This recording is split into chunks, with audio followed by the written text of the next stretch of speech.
Shalom alaikum. Bapak Yahweh memberkati kita semua.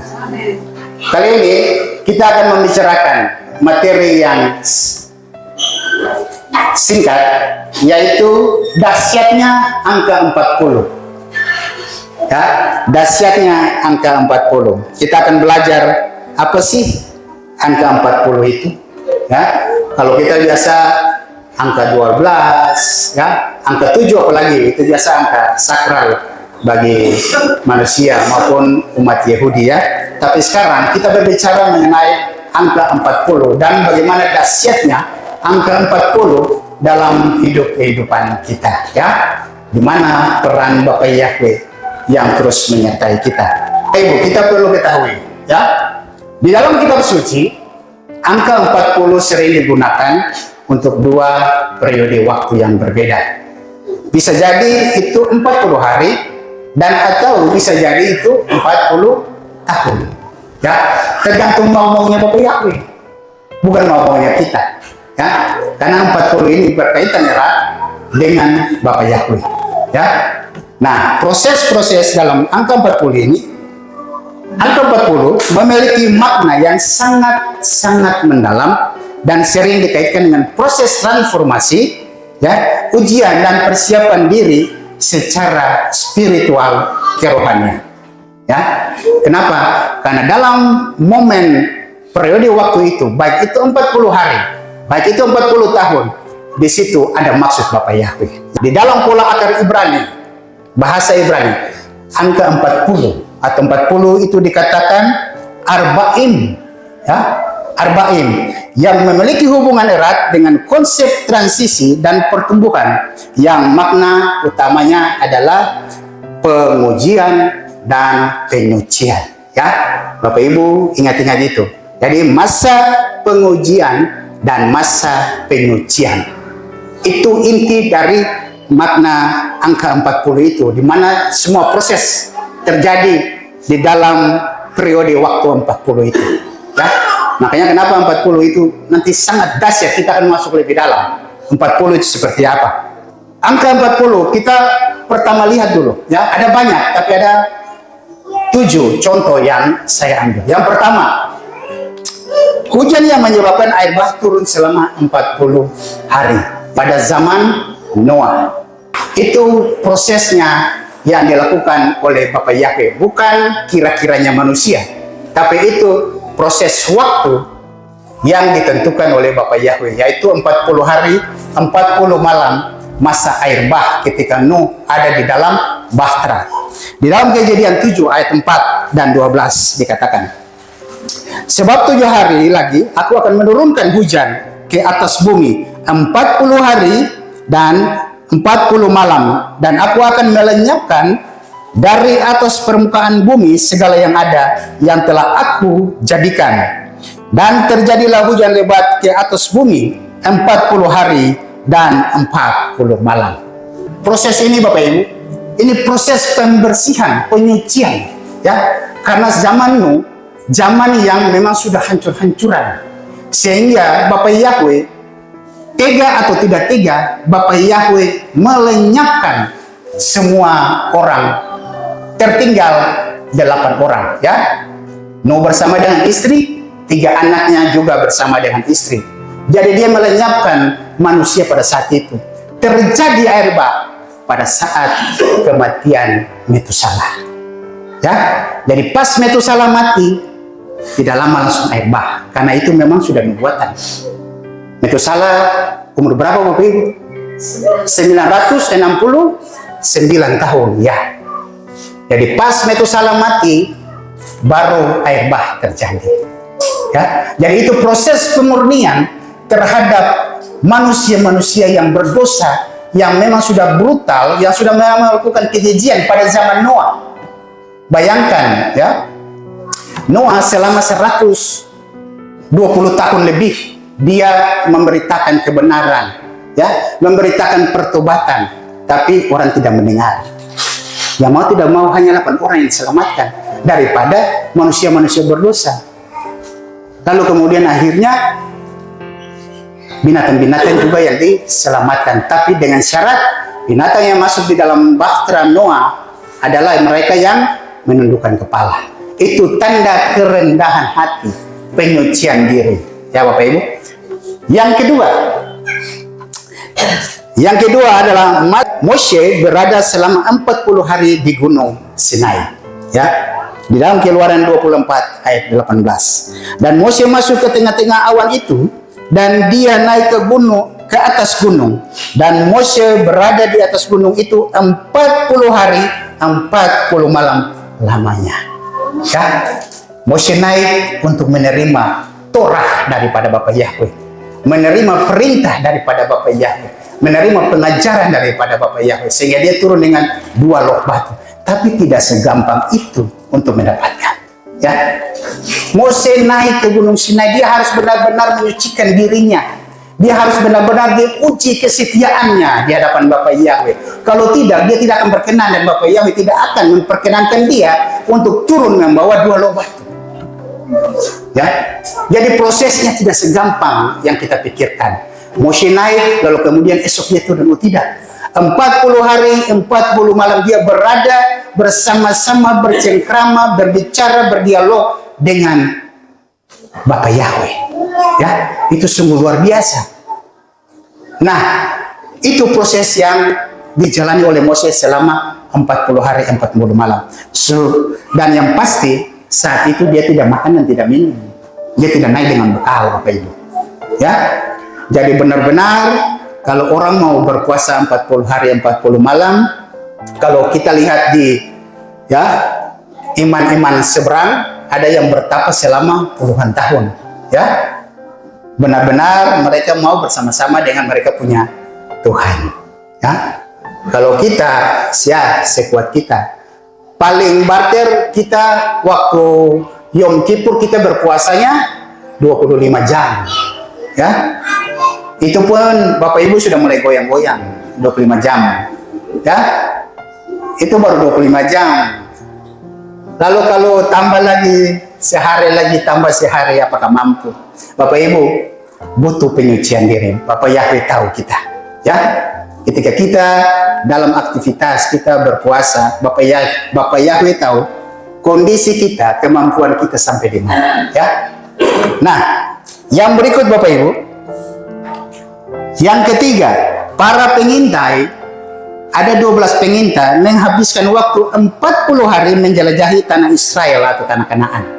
Ya, jadi Moshe menugaskan Yosua, Kaleb, dan 10 orang lainnya untuk masuk melihat-lihat di dalam tanah Kanaan itu bagaimana dan seperti apa, orang-orangnya juga bagaimana. Ya, tapi yang ketika mereka kembali, ya, mereka ada yang membawa buah-buah.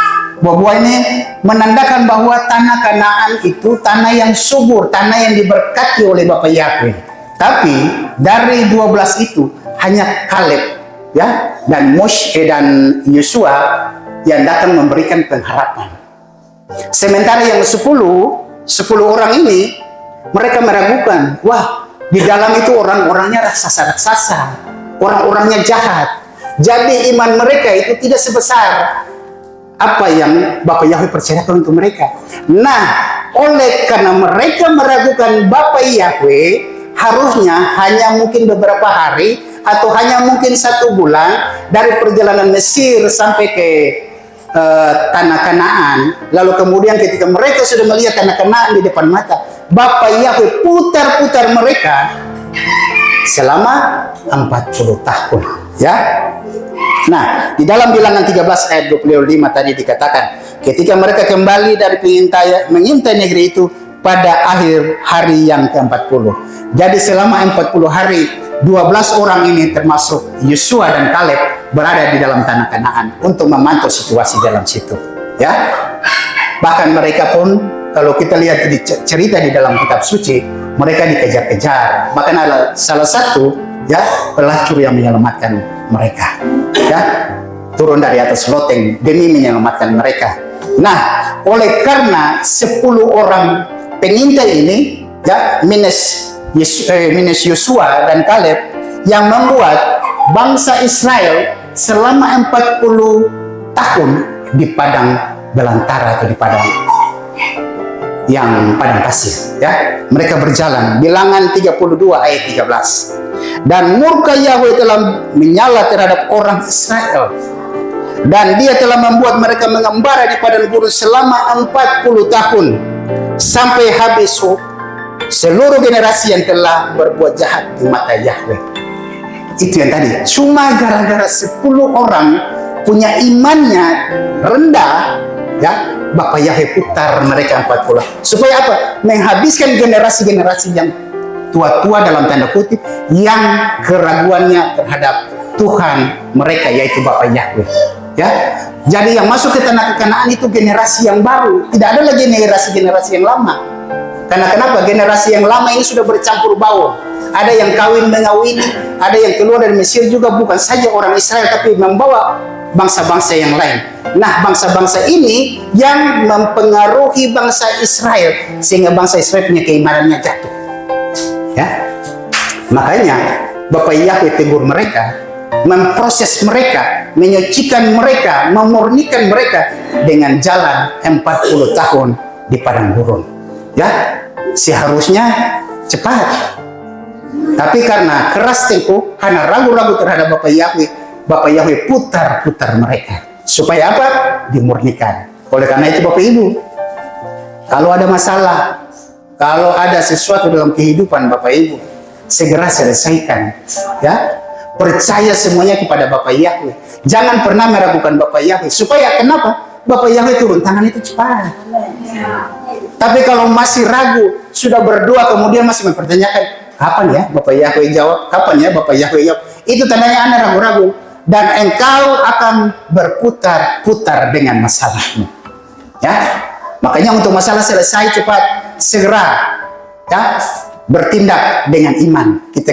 Kita sudah berdoa dan beriman bahwa itu sudah terjadi, ya, sesuai dengan apa yang kita butuhkan, sesuai apa yang kita inginkan. Itu tandanya kita anak-anak Bapak Yahweh, orang yang percaya kepada Bapak Yahweh.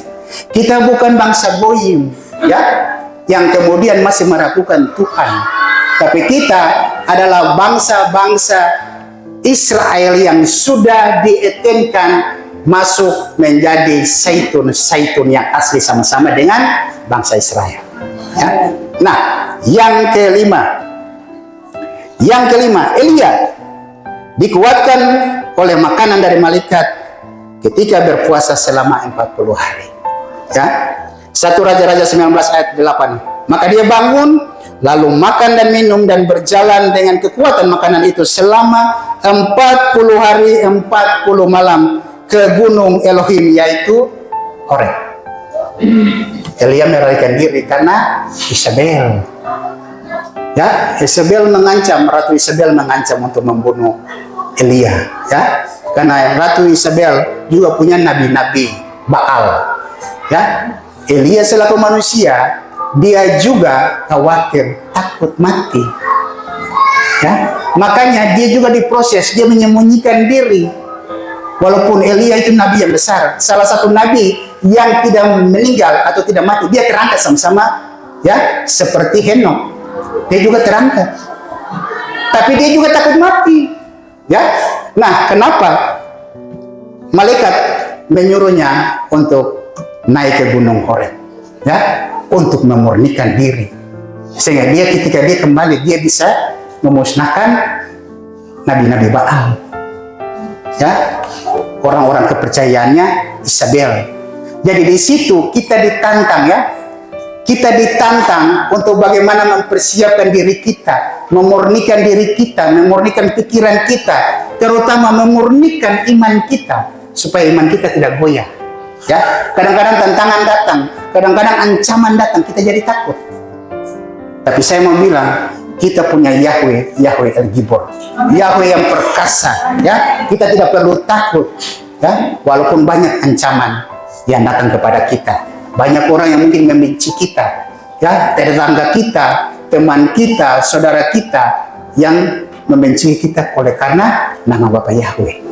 Tapi itu resiko kita. Lebih baik kita dibenci oleh manusia daripada kita dibenci oleh Bapak Yahweh. Itu urusannya ribet. Itu urusannya soal keselamatan Bapak Ibu. Sampai kalau Bapak Yahweh yang dalam tanda kutip mudah kepada kita, tidak ada lagi keselamatan. Ya, istilah kata. Kalau tidak bisa dibina, dibinasakan. Ya, Bapak Yahweh sudah tegur untuk dibina menjadi baik, tapi kalau tidak bisa, Bapak Yahweh pasti binasakan. Ya, bangsa Israel bangsa pilihannya. Tapi Bapak Yahweh harus tega membinasakan orang-orang generasi yang tidak percaya kepada Bapak Yahweh. Ya, untuk apa? Untuk memurnikan bangsa ini masuk ke tanah Kanaan. Ya. Nah, yang berikut yang keenam. Niniwe diberikan waktu 40 hari untuk bertobat. Di dalam Yunus 3 ayat 4, maka mulailah Yunus masuk ke dalam kota sehari perjalanan jauhnya. Lalu ia berseru dengan mengatakan, 40 hari lagi Niniwe akan dihancur leburkan. Cerita ini banyak Bapak Ibu sudah tahu. Bayangkan, sudah dikasih waktu 40 hari. 40 hari tidak ada tawar-menawar. Sudah pasti kota Niniwe akan menjadi Sodom dan Gomora. Pasti dilululantahkan, pasti dihancur leburkan. Ya, tapi Bapak Yahweh masih kasih kesempatan. Saatnya kita, kalau Bapak Yahweh masih kasih kesempatan, pakai kesempatan itu. Ya, lakukan tesufah, lakukan pertobatan, ya, supaya Bapak Yahweh berkenan kepada kita. Jangan sampai kita dibinasakan. Ya, kalau sekali kita dibinasakan, selamanya kita tidak akan pernah mendapat keselamatan. Saatnya kita lagi dibina oleh Bapak Yahweh, kita lagi dididik oleh Bapak Yahweh untuk memproses penyucian diri kita, untuk memurnikan kita supaya kita layak di hadapan Bapak Yahweh. Ya, oleh karena itu Bapak Yahweh memberikan pengampunan untuk Niniwe, salah satu kota terbesar saat itu. Dan pada saat itu, ketika mereka mendengar seruan dari Nabi Yunus atau Jonah, ya, maka mereka pun berkabung berpuasa selama 40 hari dan Bapak Yahweh memberikan anugerah keselamatan. Ya, mereka terhindar dari pemusnahan. Kalau tidak, maka mereka akan dihancur leburkan. Bapak Yahweh sudah tegaskan. Ya, itu yang harus kita tanamkan. Ada kesempatan, mari kita pakai kesempatan. Jangan sia-siakan Bapak Yahweh punya suara. Bapak Yahweh bilang bertobat, mari bertobat. Ya, perbaiki diri kita supaya kita benar-benar menjadi mempelainya Hamisyah. Yang berikut, yang ketujuh. Ini yang lebih terkenal lagi, ya. Tuhan Yesus berpuasa selama 40 hari. Matius 4 ayat 1 sampai 2. Kemudian Yesus dipimpin oleh Roh ke tengah padang gurun untuk dicobai oleh si Satan. Dan setelah berpuasa 40 hari 40 malam, sesudah itu dia merasa lapar. Ya. Tuhan sendiri, Bapak Yahweh sendiri yang turun dalam eksistensinya selaku manusia dengan darah dan daging, yang merasakan lapar, yang merasakan haus, ya, sebelum masa Tuhan Yesus untuk pengajarannya, ya, masa Yesus untuk menjalankan tugas-tugasnya, dia harus dimurnikan dengan berpuasa. Ya, walaupun di akhir-akhir si Satan itu mencobai dia sebanyak 3 kali, tapi dia lolos. Ternyata Satan ini juga buta. Ya Bapak Ibu, dia buta, bukan saja buta hati, buta pikiran, buta mata semua. Karena yang dia cobai ini Tuhan, tapi yang setan lihat manusianya, bukan lihat Tuhannya. Ya, makanya Tuhan Yesus katakan, kan, kita punya pembahasan di materi yang beberapa waktu lalu. Ada tertulis, ya, ada tertulis 3 kali Tuhan Yesus katakan. Ya, sebenarnya itu untuk menyatakan kemahakuasaannya Bapak Yahweh, bahwa setan, kau lihat ini saya siapa? Saya tubuh saya manusia, tapi saya ini Tuhan. Tapi ternyata, ya tadi saya bilang, setan ini buta mata, buta hati semua. Jadi tidak bisa melihat. Nah, sebelum masuk kepada dia punya pelayanan, Tuhan Yesus punya pelayanan, itu juga harus dimurnikan. Padahal dia Tuhan. Tapi Tuhan Yesus mau mengajarkan kepada kita, sebelum kita melakukan sesuatu, ya, sebelum kita masuk dalam pelayanan, sebelum kita memulai kita punya aktivitas setiap hari, mari kita sucikan hati dan pikiran kita. Ya, karena kenapa? Ketika kita melangkah keluar dari rumah kita, pasti saja ada cobaan-cobaan dan ujian-ujian yang ke depannya harus kita hadapi. Tapi kalau kita sudah dibentengi dengan roh Bapa Yahweh, maka apapun yang terjadi di luar rumah kita, kita bisa menghadapi. Ya, karena Bapa Yahweh sudah melindungi kita. Nah, itu yang terjadi. Ada banyak cerita tentang 40 hari maupun 40 tahun. Ya, cerita. Saya cuma ambil contoh 7 ini Bapak Ibu. Untuk bagaimana kita bisa merespon itu, kita bisa memperbaiki diri kita untuk menghadapi kondisi ke depan. Ya, sampai sejauh ini Bapak Ibu sudah bisa mengerti? Pasti sudah bisa mengerti. Nah, kita masuk lebih dalam Bapak Ibu. Di dalam ilmu biologi, ya, ibu-ibu, kehamilan manusia, ya, dalam tanda kutip ini, ibu-ibu perempuan, berlangsung sekitar 40 minggu. Kalau dihitung hari itu sekitar kurang lebih 128 hari. Ya, di dalam 40 minggu lebih. 40 minggu ada berapa hari begitu? 10 hari. Nah, begitu. Ya, yang mencerminkan proses penciptaan dan kelahiran baru. Ya. Jadi sebenarnya Bapak Yahweh sudah tunjukkan angka 40 itu. Ya. Orang hamil 40 minggu. Nah, 40 hari dari masa proses antara punyanya laki-laki dan punyanya perempuan sampai kelihatan janin itu 40 hari.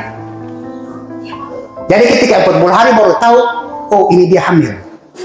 Ya, sudah mulai kelihatan janinnya. Seperti apa itu? Kecebong ya. Sudah mulai terlihat seperti kecebong. Begitu. Jadi itu waktu 40 hari untuk tahu bahwa seorang perempuan itu hamil. Lalu ketika masa proses kehamilan sampai dia melahirkan, kurang lebih itu 40 minggu. Atau 40 minggu 5 hari, atau 40 minggu 10 hari. Bisa lebih, bisa kurang. Tapi patokannya, standarnya itu 40 minggu untuk perempuan. Ya. Nah, dalam pola spiritual, angka 40 melambangkan masa persiapan sebelum seseorang masuk dalam tingkat spiritual yang lebih tinggi. Ya.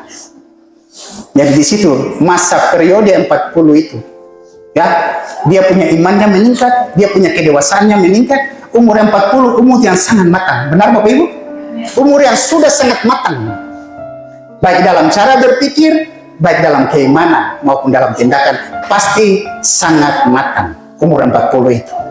Ya, karena itu umur mulai transisi ke dari 40 ke masuk 41 sampai 50 itu masa tua. Jadi 40 itu sudah istilah kalau buah itu sudah buahnya sudah matang. Ya, matang dalam hidup, matang dalam rumah tangga, matang dalam semua. Ya, itu di proses 40 itu. 40 hari atau masa kita berumur 40. Masa kematangan. Ya. Nah, jadi seseorang mengalami ujian pada masa 40 hari atau 40 tahun Bapak Ibu, bisa jadi disitulah ada pertumbuhan spiritual kerohanian. Ya, ketika umur 40, dia punya kerohaniannya sudah semakin kuat. Nah, masa ini Bapak Ibu, jangan dianggap sebagai masa penderitaan ketika kita menghadapi masalah. Ya? Tapi ini masa transisi untuk kita menuju ke hidup yang lebih kudus. Ya, hidup yang lebih bermakna di hadapan Bapa Yahweh, membuat kita menjadi lebih dekat dengan Bapa Yahweh. Ya. Jadi masa-masa itu, pergunakan masa-masa itu dengan baik. Amen. Makanya tadi saya katakan, kalau Bapak Yahweh masih berikan kesempatan, pergunakan kesempatan itu. Ya, jangan sia-siakan. Nah, Bapak Ibu, kita masuk juga di dalam sistem gematria Ibrani. Ya, lalu kita mengajarkan kebenaran dalam kitab suci harus tetap berlandaskan pola akar Ibrani. Ya, supaya dapat kebenarannya yang hakiki. Nah, di dalam sistem gematria Ibrani atau numerologi Yahudi, angka 40 diwakili oleh huruf Mem. Ya, Bapak Ibu perhatikan baik-baik ya. huruf mem yang melambangkan air. Ya, dia bergelombang begini Bapak Ibu. Ini. Nah, kelahiran kembali dan kebijaksanaan yang tersembunyi. Ya. Jadi ini menegaskan bahwa angka 40 sering digunakan oleh Tuhan untuk memurnikan, untuk menguji, dan untuk membawa umatnya ke tahap kehidupan yang lebih baru. Ya. Nah, angka-angka ini bukan sengaja ditaruh seperti itu. Ya. Setiap angka-angka Ibrani, gematria Ibrani, dia punya maknanya sangat banyak. Dia tidak seperti abjad Indonesia ABCD, ya cuma ABCD. Ya. Tapi kalau angka gematria Ibrani mulai dari alef sampai tau, dia punya penjelasannya sangat banyak dan semuanya berkaitan dengan Bapa Yahweh. Tidak ada keluar dari pola Ibrani. Ya. Oleh karena itu, Bapa Yahweh memberikan angka 40 diwakili oleh huruf mem. Ya, huruf mem dengan lambang adalah air. Ya. Kalau di dalam Paleo Hebrew itu lambangnya air. Nah, apa sih filosofi? Kita akan masuk satu-satu lebih dalam Bapak Ibu, biar kita lebih mengerti apa maksud Bapa Yahweh dalam angka 40 ini. Ya. Nah, filosofi huruf mem, ya, huruf mem, filosofinya. Ya, huruf mem adalah air. Yang tadi saya jelaskan kan, bentuknya seperti air atau mayim. Air itu adalah air kebijaksanaan, pengetahuan, dan Torah itu sendiri. Ya, mem adalah kemampuan untuk menyelami kebijaksanaan. Dikatakan bahwa setiap orang haus akan kata-kata Sang Pencipta yang merupakan air kehidupan. Bapa Yahweh itu air kehidupan. Ya betul? Iya. Kalau tidak melalui Bapa Yahweh di dalam nama Yesua, tidak mungkin kita dapat kehidupan dan keselamatan. Ya? Nah, di dalam filosof Yahudi, mem melambangkan mata air dari Torah. Torahnya Bapa Yahweh. Ya? Sama seperti air dari mata air di bawah tanah naik ke atas dari sumber yang tidak diketahui untuk menampakkan diri kepada mereka sendiri. Begitu pula mata air kebijaksanaan muncul dari sumber rahasia atau misterius, yaitu Elohim sendiri atau Bapa Yahweh sendiri. Ya, kadang-kadang mata air muncul itu kita tidak tahu dari mana. Tiba-tiba ada mata air di sini, ada mata air di situ. Nah, sama seperti Bapa Yahweh, ketika Dia hendak berkehendak dan hendak melakukan sesuatu dalam kehidupan kita, kadang-kadang di luar akal pikiran kita tiba-tiba jadi. Ya, sesuatu yang tidak kita pikirkan tiba-tiba ada. Yang tidak terpikirkan, percaya kepada Bapa Yahweh pasti terjadi sesuai dengan apa yang kita inginkan. Bapa Yahweh buat segala sesuatu itu kadang-kadang aneh-aneh. Ya, kadang-kadang kita bilang wow gitu. Ya, itulah yang dibilang sumber mata air yang keluar kita tidak tahu, tapi itu sumbernya daripada Bapa Yahweh. Ya, itu filosofi dari huruf mem. Nah, Tuhan Yesua adalah air kehidupan. Benar?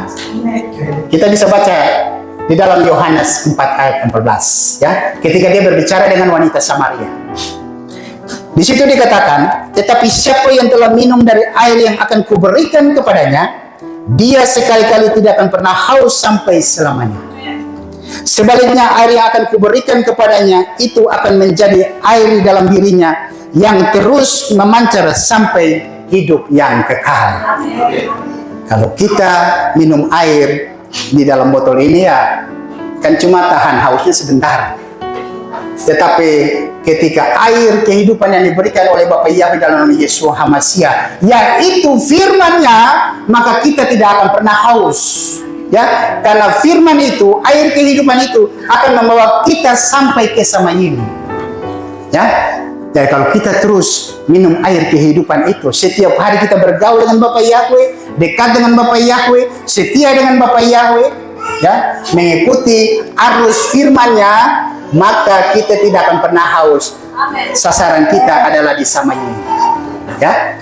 Nah, di dalam Amsal 18 ayat 8 dikatakan, perkataan mulut orang adalah seperti air yang dalam. Sumber hikmat adalah seperti aliran sungai yang mengalir. Wah, sungguh luar biasa Bapak Ibu. Kepercayaan yang Bapak Yahweh berikan untuk kita, apa yang kita katakan, kalau itu bersumber daripada Bapak Yahweh, pasti punya kuasa. Tidak ada yang bisa membendung Bapak Ibu. Siapapun orang-orang yang menghadapi kita, ya, walaupun dia raksasa-raksasa dalam tanda kutip, tidak akan mampu menguasai kita, tidak akan mampu membendung kita. Karena kenapa? Kita punya kuasa dalam perkataan kita. Ya? Ada kuasa Bapak Yahweh di dalam kita. Makanya kita tidak perlu takut, karena dia adalah ayat kehidupan. Ayat kehidupan di dalam Yeshua HaMashiach. Ya? Nah, yang kedua kita masuk lebih dalam Bapak Ibu. Mem yang terbuka dan yang tertutup. Ya? Huruf mem memiliki dua bentuk, yaitu bentuk terbuka dan bentuk tertutup. Bentuk terbuka ini Bapak Ibu, saya kasih tanda, dia punya kaki ini. Ya, bentuk terbuka namanya pesukan. Ya, diartikan sebagai kebenaran yang diturunkan dari Tuhan atau Bapak Yahweh, seperti yang ditunjukkan oleh Moshe, yaitu 10 perintah daripada Bapak Yahweh. Ya, 2 loh batu. Nah, bentuk tertutup atau dikatakan stuma diartikan sebagai kebenaran yang tersembunyi. Ya, jadi kebenaran yang bisa terlihat, yang kita lihat, yaitu 10 perintahnya Bapak Yahweh, itu yang harus kita ikut. Karena kita sudah lihat kan. Nah, di dalam 10 itu ada 613 perintah. Seperti Undang-Undang Dasar kan. Undang-Undang Dasar berapa? 5 alinea ya. Tapi dia punya penjelasan pasal tuh banyak sekali. Sama seperti hukum Torah. 10, tapi dia punya penjelasannya ada 613. Ya. Itu yang harus kita ikuti, dan itu yang kita lihat. Karena kenapa? Itu Moshe sendiri yang membawakan kepada umat Israel, dan yang sekarang kita taati sampai saat ini. Ya? Nah, lalu bagaimana dengan yang tertutup? Yang tertutup ini kadang-kadang Bapak Ibu, dia dalam tanda kutip jangan kita pergunakan secara sembarangan. Maksudnya seperti begini. Banyak ya pengajar-pengajar di luar sana yang kemudian mengartikan segala sesuatu yang Bapak Yahweh belum bukakan. Ya. Lalu kemudian dengan pengertian sendiri mengatakan ini kata Tuhan, ini kata Roh. Ya. Nah, padahal segala sesuatu itu tidak didasarkan dengan firman-Nya Bapak Yahweh. Segala sesuatu kalau itu dari kata Tuhan atau kalau itu dari kata Roh Kudus, dia pasti sejalan dengan firman. Tapi yang kalau tidak sejalan dengan firman, itu kata pikiran Anda. Anda bisa dikategorikan sebagai pengajar-pengajar palsu atau pengajar-pengajar sesat. Ya, karena tidak sesuai dengan firman. Banyak pendeta-pendeta di luar sana, banyak pengajar-pengajar di luar sana yang besar-besar, ya, yang hanya karena mau menyenangkan umat, kata Tuhan, kata Roh. Mari kita uji dulu. Ya, apakah kata Tuhan, kata Roh sesuai tidak dengan firman? Kalau sesuai dengan firman itu benar-benar dari Tuhan. Kalau tidak sesuai, lalu itu dari siapa? Dari akunya, ya, dari akunya. Itu artinya gini, pengertian sendiri, mengada-ngada namanya. Makanya setiap yang datang dari luar, mari kita uji baik-baik. Ya, jangan sampai orang datang, oh ini saya baru mimpi, saya baru lihat, saya baru mendengar kata Roh, ini kata Tuhan sudah nih. Lalu kita yang mendengar, kita bilang, oh iya ya, benar juga, benar. Uji dulu, ya, benar tidak sesuai dengan firman, ya, supaya kita jangan tersesat. Nah, di dalam Matius 13 ayat 10-11. Dan setelah datang mendekat, para murid berkata kepadanya, mengapa engkau berbicara kepada mereka dalam perumpamaan? Dan seraya menanggapi, dia berkata kepada mereka, kepadamu sudah diberikan karunia untuk mengetahui rahasia kerajaan surga, tetapi kepada orang-orang itu tidak diberikan. Apa maksudnya Bapak Ibu? Kita yang sudah mengetahui kebenaran, yang menerima nama Bapak Yahweh, tidak ada lagi rahasia bagi kita yang Bapak Yahweh sembunyikan. Tapi kepada mereka yang di luar, yang walaupun sudah mendengar nama Bapak Yahweh tapi tidak mau menerima nama Bapak Yahweh, mereka tidak dibukakan, mereka hanya diberikan perumpamaan-perumpamaan. Ya, tapi kita yang dibukakan rahasianya. Ya, pengajaran kalau kita dibukakan kan lebih enak daripada cerita perumpamaan. Perumpamaan artinya begini, itu teka-teki, Bapak Ibu. Ya, perumpamaan istilah lain itu teka-teki. Jadi orang yang bisa menerima ya syukur, ya, yang bisa memahami perumpamaan itu. Tapi kalau tidak menerima, ya sudah, walau-walau. Ya kan? Tapi kepada kita, Tuhan Yesus bilang, semua rahasia kerajaan Samaim dibukakan. Ya, makanya bersyukur ketika kita menerima Bapa Yahweh, ya, kita mengetahui kebenaran di dalam Bapa Yahweh dan Yesus, kita diberikan anugerah dan kasih karunia. Ya, bersyukur untuk itu Bapak Ibu. Nah, lebih dalam lagi yang ketiga Bapak Ibu, gematria dari huruf mem. Ya, huruf mem terdiri dari dua bagian, yaitu waw, ya, dan kaf. Waw itu nilainya 6, kaf itu nilainya 20. Ya, gematria bagian ini adalah 26. Nilai yang sama untuk nama kudus Bapa Yahweh. Ini dia, ya. Jadi ini waw, ini nih, dan ini kaf. Kaf nilainya 20, waw nilainya 6. Jumlahnya 26. Kita bandingkan Bapak Ibu. Nama Bapa Yahweh, Yod He Waw He. Ya. Yod 10, He 5, Waw 6, He 5. Jumlahnya 26. Itu nama Bapa Yahweh. Kita lihat. Angkanya 26. Sama Bapak Ibu? Apakah ini suatu kebetulan? Tidak kebetulan. Yang Bapak Yahweh bikin tidak ada yang kebetulan. Ya. Nah, 2 tambah 6, 8. Angka 8 juga angka kehidupan atau kai. Sama dengan angka 40. Ya. Jadi ini tidak sembarangan Bapak Ibu. Bapak Yahweh ketika membuat segala sesuatu, ya, pasti ada nama Bapak Yahweh di dalamnya. Ya. Angka kehidupan di dalam huruf mem. Ya. Karena sama dengan gematria dari nama Bapak Yahweh. Angkanya 26, jumlahnya 8, yaitu angka kehidupan. Jadi ketika kita hidup di dalam Bapa Yahweh, maka yang kita peroleh adalah kehidupan kekal. Amin. Ya kan? Nah, Bapak Ibu bisa paham sampai saya sekarang? Bisa? Ya, Bapak Yahweh memberkati. Nah, kita lanjut Bapak Ibu. Yang keempat, nilai gematria huruf mem atau 40 mewakili proses waktu dan pembentukan karakter rendah hati dan penundukan diri. Itu yang Bapak Yahweh mau. Ya.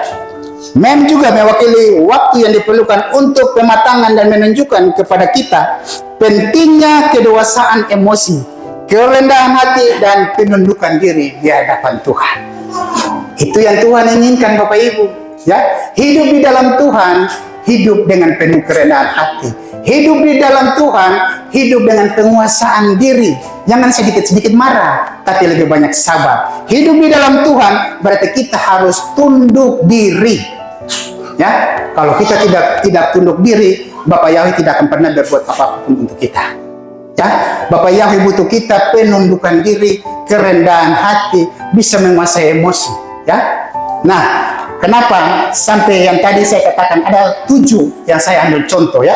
40 hari 40 malam ada bahasa manual. Ya, ini proses masa penyucian dan pemurnian yang tadi saya katakan sejak awal. Ya, itu adalah waktunya Bapak Yahweh.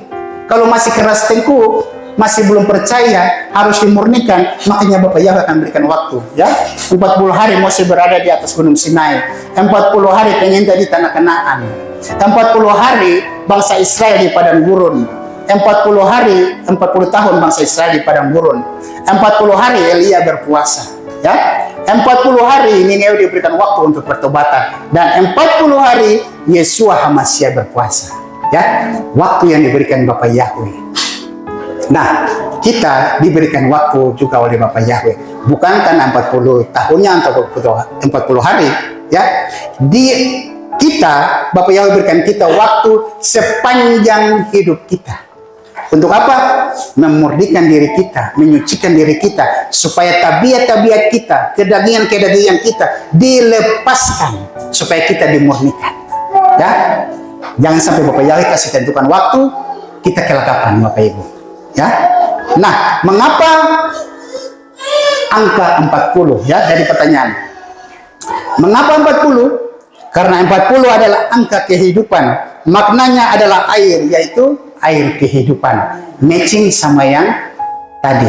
Tuhan Yesus matching sama dengan angka 8. Ya. Jadi semua yang Bapak Yahweh bikin, sekali lagi, tidak ada namanya kebetulan. Semua sudah tersistematis. Ya. Mulai dari awal penciptaan sampai pada nanti akhir zaman, semuanya itu sudah satu koneksi. Tidak ada yang bisa memutuskan rencana Bapak Yahweh. Ya. Nah, Mem juga mengajari kita tentang emosi yang harus bisa dikendalikan seperti gerakan air yang selalu mengalir ke tempat yang lebih rendah. Ya, ini tentunya berbicara tentang kerendahan hati, penguasaan diri, dan penundukan diri yang tadi saya katakan. Ya, mengalir seperti air. Air itu tidak ada yang dari sumbernya lalu kemudian dia naik begini, tidak ada. Ya, kecuali pakai motor air atau kecuali pakai alat untuk memompa. Ya, tapi secara standar, secara normal, air itu mengalir dari hulu ke hilir, dari yang tinggi ke rendah. Ya, ini mengajarkan kita Bapak Ibu bahwa ketika suatu saat kita punya emosionalnya naik, ya, kita punya darahnya tinggi karena marah-marah, ya, cepat seperti air turun, ya. Amen. Supaya kita berkenan di hadapan Bapak Yahweh. Jangan kita terus emosi. Ya, tapi bagaimana kita belajar dari air kehidupan? Ya, ada kesabaran, ada penguasaan diri, ada kerendahan hati. Sehingga umpamanya kita ada puncak-puncaknya kita marah, kita ingat Bapak Yahweh mengajarkan kita untuk jangan marah-marah. Makanya kita punya emosinya turun. Karena kalau kita punya emosi tetap tinggi, pertama dia akan mempengaruhi kita punya kesehatan. Kita sakit darah tinggi. Ya. Yang kedua, kalau kita dengan emosi, kita punya perkataan tuh kadang-kadang itu perkataan kutukan yang banyak.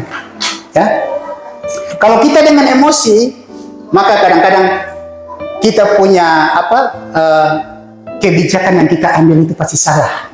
Yang namanya kita mau ambil kebijakan, tapi kalau kita dalam emosi nih, pokoknya yang penting jadilah. Itu akan menghancurkan Bapak Ibu. Ya. Makanya sebelum mengambil kebijakan, sebelum mengambil keputusan, sebelum berkata-kata, turunkan emosi Anda. Ya, seperti air yang mengalir dari hulu ke hilir, dia turun. Gitu. Ya. Nah, yang kelima Bapak Ibu, kita belajar banyak supaya kita tahu. Ya, melambangkan kemahahadirannya Tuhan. Ya, salah satu panggilan kepada Elohim, Bapak Yahweh adalah makom. Ya, ini makom. Yang secara harfiah berarti tempat. Ya, Bapak Yahweh juga punya salah satu panggilan yaitu makom atau tempat.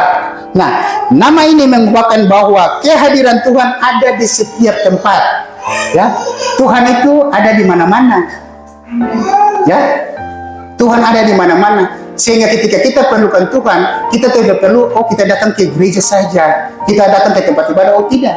Di mana saja ada kehadiran Tuhan, selama kita mau menemui Tuhan, kita mau dekat dengan Tuhan, di situ Tuhan ada. Ya, nah, juga menarik untuk dilihat Bapak Ibu, bahwa huruf pertama dari kata makom, ya ini, tadi saya gambarkan, ada mem terbuka dan ada mem tertutup, ya kan? Nah, ada mem dan huruf terakhirnya juga adalah mem, ya, dari kata makom. Ada mem di huruf pertama dan huruf terakhir. Nah, di tengah-tengah kata ini ada huruf kau. Kau ini ada dua yang tadi saya sudah terangkan, ada kaf dan waw. Ya, kaf itu yang tadi angka 20, waw angkanya 6, itu ini di tengah-tengah itu ada huruf kaf, ya, kau. Jadi kaf dan waw, yaitu garis atau line. Kalau disambung itu garis atau line.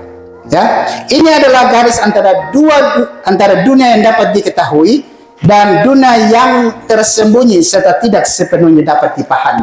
Ya, jadi yang sudah Bapak Yahweh nyatakan itu yang kita ketahui. Ya, Torah Bapak Yahweh, di dalam firman Bapak Yahweh, apa yang Bapak Yahweh perintahkan itu yang kita ikut. Hal yang belum kita ketahui, jangan kita jangkau dengan pikiran manusia. Karena akal pikiran manusia tidak dapat menjangkau pikirannya Bapak Yahweh. Ya, contoh, saya kasih contoh.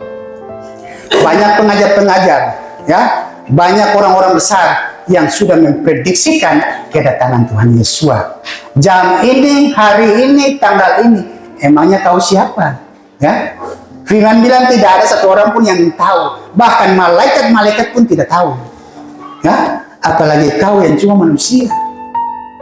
Itu tidak bisa kita selami. Tapi orang dengan sains dan teknologi, dengan ilmu pengetahuan lalu mulai menjabarkan. Oh, kira-kira ini nanti tahun 2025 nih di tanggal ini Tuhan Yesus datang sudah nih. Ya, karena kita lihat ya, dulu ada kasus-kasus. Orang-orang sudah mulai dengan koper-koper tuh, ada yang jual rumah, jual ini, terbang kalau tidak salah di Surabaya ya, atau ke Jawa itu, yang tandanya mau kiamat, Tuhan mau datang. Itu pengajar-pengajar sesat, saya mau bilang. Ya, tidak ada yang bisa memprediksikan kedatangan Tuhan. Itu yang dibilang hal yang tersembunyi yang Tuhan belum nampakkan, jangan dipaksakan dengan pikiran manusia. Tidak akan dapat menyelami itu, Bapak Ibu. Bikin dulu yang Tuhan sudah nyatakan. Bikin yang Tuhan sudah kasih lihat untuk kita. Itu yang kita perlu lakukan dalam kehidupan kita, ya. Nah, orang bijak kadang mengajarkan kita bahwa Tuhan itu terbuka, ya, tapi Tuhan juga itu tertutup. Maksudnya, dia membuka semua misteri, semua rahasia kerajaan kepada kita orang-orang yang tadi saya bilang mendapat anugerah. Ya, ketika menerima dari Bapak Yahweh. Tapi dia tertutup kepada orang-orang yang belum menerima nama Bapak Yahweh. Yang apalagi masih menyangkal nama Bapak Yahweh. Yang sudah tahu tapi masih menyangkal. Maka anugerah itu pun tetap tertutup. Ya, banyak saudara-saudara kita bilang, oh kita percaya kepada ayunan. Ya, kita sudah dapat anugerah keselamatan. Hei, kau salah besar. Ya, yang punya Samayim bukan ayunan, yang punya Samayim Bapak Yahweh dalam nama Yesus Masiah. Sehingga kalau kau bilang bahwa kau terima anugerah, kau lagi membohongi dirimu sendiri. Karena kenapa? Anugerah belum turun atasmu. Ya, keselamatan belum turun atasmu. Kau menolak nama kudus Bapak Yahweh kok, masa mau masuk surga? Mengakui Bapak Yahweh dulu, baru masuk ke dalam rumah di Samayim. Tidak mengakui nama Bapak Yahweh, masih menyangkal, masih berat hati untuk menerima, jangan berharap untuk masuk ke dalam kerjaan Samayim. Ya? Nah, yang keenam, panggilan lain untuk Tuhan adalah juga emet. Ya, emet. Nah, atau kebenaran. Ya, Yesus adalah jalan kebenaran dan hidup. Benar? Karena Yesus adalah Bapak Yahweh sendiri. Kata ini dimulai dengan huruf pertama yaitu Alef. Ya, huruf pertama Alef dan diakhiri dengan huruf terakhir Tau. Ya, kebenaran. Nah, ini mengacu pada sebuah keberadaan dan kebenaran di dalamnya. Makanya tadi bilang Bapak Yahweh itu adalah yang awal dan yang akhir. Itu juga disebutkan oleh Tuhan Yesus. Bagian tengah huruf ada huruf Mem di tengah-tengahnya, ya, yang menghubungkan antara dua bagian dunia, yang diketahui dan yang tersembunyi. Yang tadi sudah saya jelaskan panjang lebar, ya. Jadi Bapak Yahweh itu adalah awal dan Bapak Yahweh itu juga adalah yang akhir. Dia yang berbuat sesuatu mulai dari zaman penciptaan, dia juga yang akan menutup pada zaman hari kiamat nanti. Ya, kita punya Tuhan yang sungguh luar biasa. Tidak ada Tuhan seperti itu, Bapak Ibu. Bersyukur kita menyembah kepada Tuhan yang luar biasa. Ya. Nah, yang terakhir, yang ketujuh, Yesua adalah air kehidupan. Mayim Kayim. Ya, Tuhan Yesua adalah Torah Kayim. Torah Kayim artinya Torah yang hidup. Ya, ada Torah Sebalpe, Sebiktaf, dan Torah Kayim. Sebalpe itu Torah secara lisan. Ya, Sebiktaf Torah secara tertulis, itu yang Musa dapat itu. Lalu Torah Kayim, Tuhan Yesua turun sebagai Torah yang hidup. Ya, Torah yang hidup. Yang kita ikuti adalah Torah Qayyim, karena dia mengumpulkan baik itu sebab maupun sediktat. Ya, dia rangkum semua dalam kehidupan dia di dalam Torah Qayyim. Satu-satunya yang benar memuaskan dahaga batin yang kita miliki untuk kehidupan nyata dan kepuasan tidak berkesudahan. Ya. Nah, di dalam Torah Qayyim ada iman. Ya, kalau kita beriman kepada Bapa Yahweh akan menghasilkan kesegaran, kesembuhan dan kehidupan kekal bagi mereka yang ada di dalam Yesua. Ya, ketika kita percaya Yesua sebagai air yang hidup, air kehidupan, maka kehidupan kita dalam permasalahan apapun kita bisa dimurnikan. Ya, karena masalah yang terjadi itu untuk pemurnian kita. Ya, ketika kita sakit, kita bisa disembuhkan di dalam nama Tuhan Yesus. Ketika air putih itu dia bisa membawa kesembuhan bagi penyakit saudara. Ya, dia bisa membawa kesegaran. Kita minum air kehidupan, yaitu firman Bapa Yahweh, kita tidak akan pernah haus. Ya. Nah, di dalam Wahyu 21 ayat 6 sebagai ayat penutup. Dan dia berkata kepadaku, sudah jadi, akulah Alef dan Tau, ya, permulaan dan penghabisan. Bagi siapa yang haus, aku akan memberikan dengan cuma-cuma dari sumber air kehidupan. Beriman terus kepada Bapa Yahweh dalam Yesus, karena dia adalah air kehidupan kita hari ini kekal sampai selama-lamanya. Demikian firman Bapa Yahweh. Bapa Yahweh memberkati kita semua. Mari kita tunduk kepala dan berdoa.